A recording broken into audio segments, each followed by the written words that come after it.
A few years ago, musician and composer Marc Gallo had a dream of being able to make the music he loves right in his own home. This is a space where, I can explore musical ideas. Basically just composing new material, working with other artists and musicians, publishing music. Rather than building out an unfinished basement, the amateur carpenter looked to the end of his driveway for the perfect place to build his project studio. I guess I like loud music, and I didn't want a situation where I would have a facility in my home where someone's trying to sleep and the floors are rumbling at 2 a.m. in the morning. The fact that the garage, which that's what it originally was detached from the home, it was an ideal scenario. Marc's goal was to publish his own music, so he needed an exacting attention to detail in planning and building the space. I didn't want a situation where I created a room erroneously that was going to have me do mixes that were not accurate. So Marc enlisted the help of an acoustical engineer to identify the ideal characteristics of a well-balanced audio room. That's why the construction of this room has what they call splayed walls. They're not 4 walls, they're actually somewhere between 6 to 8 walls here. Because that's really an optimal environment that you want when you are mastering music. Then you're starting to deal with cutting things on angles and making sure the 2 angles meet. It necessitated that I had an architect to come out here and do the exact dimensions that I could follow. So, cutting 1x3s and putting up walls that, I don't add 2 inches here and 3 few inches there. Marc's facility is loaded with features meant to keep the noise outside and the music inside. This facility is actually a structure within a structure. The wall that you see behind me here is not attached to the outside wall whatsoever. So it helps to really contain sound and prevent it from being disseminated outside. That means an ear-splitting guitar solo inside will be as loud as falling rain by the time it gets outside.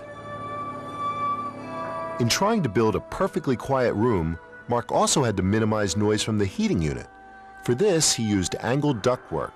If you have a duct that's going from the HVAC unit directly into the room, then the fan noise has a direct path to coming into this room. When you utilize right angles and use insulation inside, it dampens that sound.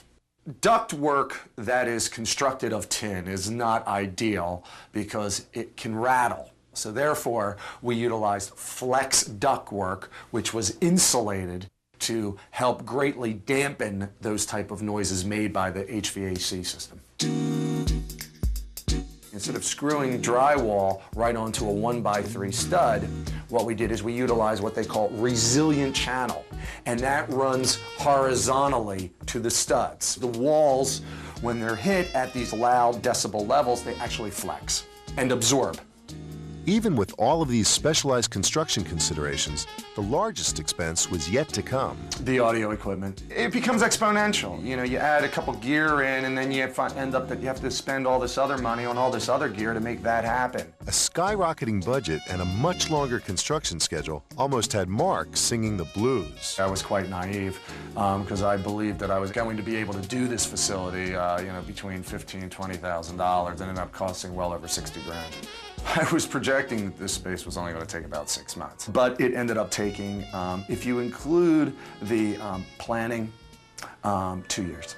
But when the studio was finished and he played his first chords, the musician inside of him knew it was worth every penny. There's been many times that I've been out here full-blown weekends, really all by myself. There's no windows in this place. So you lose total sense of time or, what's night and day and so on. Marc says the key to making the room work was having the right technology to augment his creative music making. This is really the brainchild of the whole project studio here. With this software program, it basically handles digital audio, as well as it handles the sequencing and automation of keyboards, digital effects that we have racked up here. A 16-channel mixing console rounds out Marc's cutting-edge technology. If you're a solo artist working with material that does not necessitate other people and musicians involved, and it's basically electronic based, this is an ideal space. For all the other guys who are dreaming about their own specialty room, Marc has some words of advice. If you don't do the planning in the beginning, you can more or less create a nightmare for yourself. So I can't stress that enough, that in putting a room together, that you do the proper planning. Secondly, enlist professional help.